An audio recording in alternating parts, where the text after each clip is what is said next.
Hey guys, welcome back to the channel. Sorry it's been a couple of weeks. Life's been crazy and I've been dealing with a lot of other things and I've been really tired.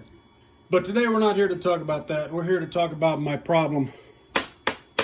Well, I mean, it's really getting out of hand.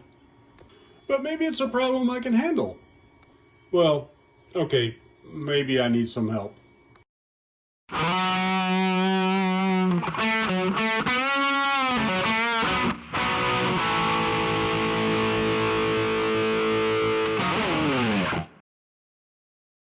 Alright, now this is what's going on. I was on eBay and I finally found a bomber that I could get. I didn't get outbid on this one. I drove it. It drove fine. It had a really horrible servo in it, so that had to go. And I went through and I rebuilt the shocks, and that helped a lot. And unfortunately, without the directions, I put the wrong springs on the front and back. So that's beside the point. Now, while I was there, I also ran into this. This is a mostly unused Yeti. It is in fantastic shape. It was missing the center of the drive shaft, and of course I'm a parts hoarder, so I have one of those, and I put that in, and this runs fantastic. And now I've got to figure out what I'm going to do with him. But I have a plan.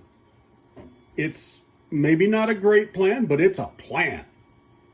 All right, the plan goes something like this. Inside the Yeti, you have a really nice Castle system, 3300 motor, blah, blah, blah, all of that fun stuff. And it is a really nice little system. I still got a battery in it because I was out test driving it. Now, this one also came with a receiver that works with my Tactic radio, so I'll be using the Tactic. But my plan is to take this ESC and this motor and put them in the bomber. And this, of course, will get big old motor and big old ESC and everything. And as I said before, I am a parts hoarder. So I already had a sway bar, which I guarantee you a bomber needs a sway bar, because otherwise this thing will go three wheels on you in a heartbeat, flip over, and play dead. Not fun, because that means you got to go out there and get it. Also, because I am a parts hoarder, I have a fresh set of fast eddy bearings for a bomber. I have front upper links for a bomber. I have rear upper links for a bomber. I have the Axial motor plate for a bomber. And because I didn't have enough, I went and got some Vanquish arms for the back. Yeah, maybe I need some help. Alright, these are the Vanquish rear trailing arms. The rear trailing arms are the same for the bomber as they are for the Yeti. And you can get cheaper versions, but you will not get better quality. These things are absolutely gorgeous. You can feel the quality in them. It's something that I know sounds silly, but you can feel how much nicer these are than the cheap Chinese versions. And they are all packaged this way. One of them's in the plastic and one of them is out of the plastic. That's so that the anodize doesn't rub off between the two of them and make it look really bad. It comes with everything you need. It comes with all four of the ball ends, the set pins, and the retainer screws to hold the little plates in place. Alright, Vanquish actually does give you directions on how to do this, which is nice because there is another company that, well, I'll just give you their initials. Their initials are Hot Racing. Don't give you directions. This shows you everything and how to adjust it, how to set up everything, and where you need to Loctite and all of that stuff. Something you should read, because the first time you do this, you will definitely want to know what the heck you're doing. You got the 4 ball retainers right there, all of the screws and set pins there. And all you need is a drop of Loctite. Drop the ball in like that. Take one of these that has the slash that's going to be going in that way, like that. Hold that in place. Oop, monkey.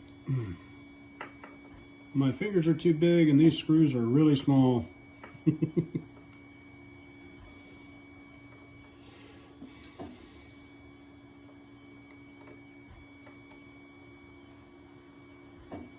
You don't want to tighten that all the way down because you still have to put your set screw, which gets a dab of Loctite on there so that it doesn't back out.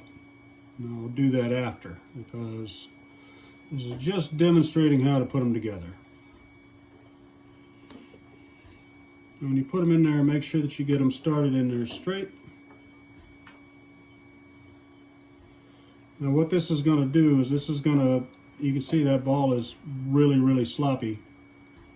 And this is going to hold this in there so that you can adjust the tension on that ball. If you run it all the way down, that ball gets super tight. And if you back it off, it will let it move a little more freely. Because this actually does move forward and backwards just a little bit.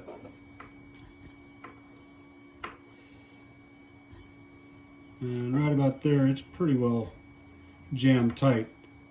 I'm going to back it off just a little bit.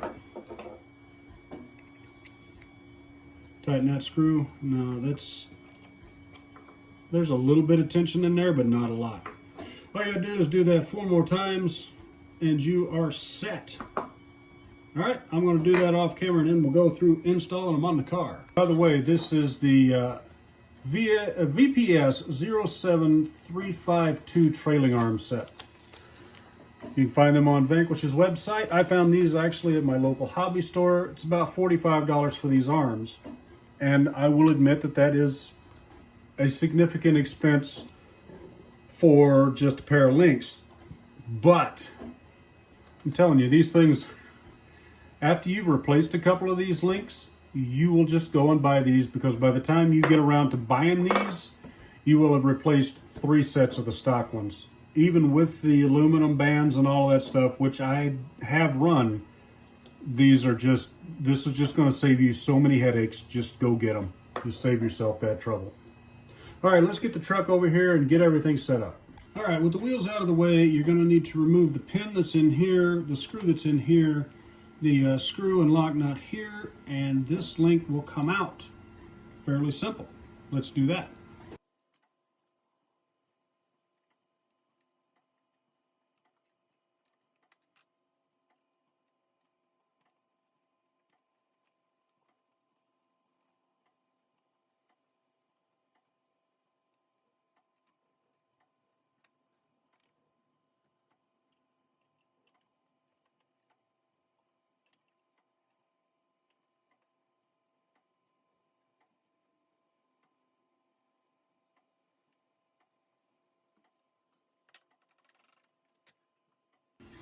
All right, once you've got it off, you can see all of the webbing in here. This is actually pretty strong, but considering the power I'm fixing to put through this right here is exactly where these are going to bend.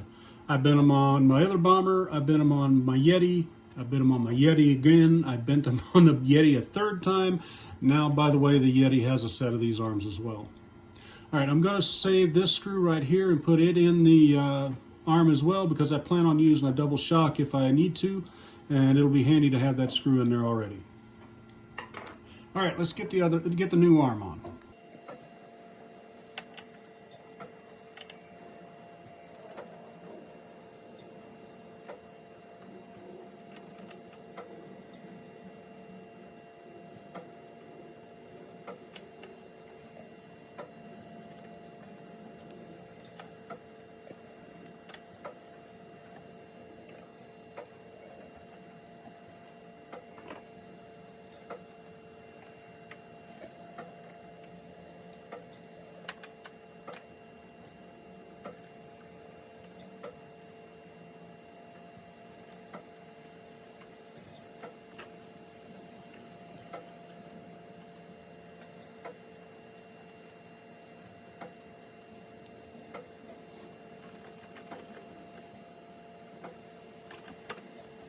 And there you go, it's about that simple. Would recommend getting some longer screws to put in here, because these are, I get to the nylock there, but man, it is just barely.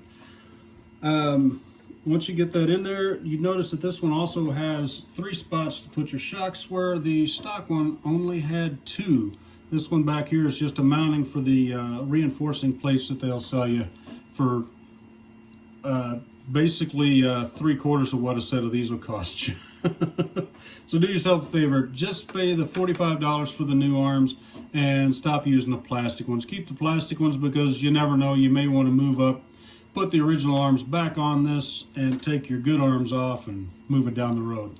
That's it, guys. That's all for this one. I will have more on this bomber upgrade as I go along. Like I said, I've still got a lot of work that's got to go on in here. I got to do something about these really basic black helmets. I'm going to have to go back and find some of my unpainted helmets and get those guys changed out. Anyway, thanks for watching, guys. Hope you have a good day. Good luck on the trails. Thanks for watching.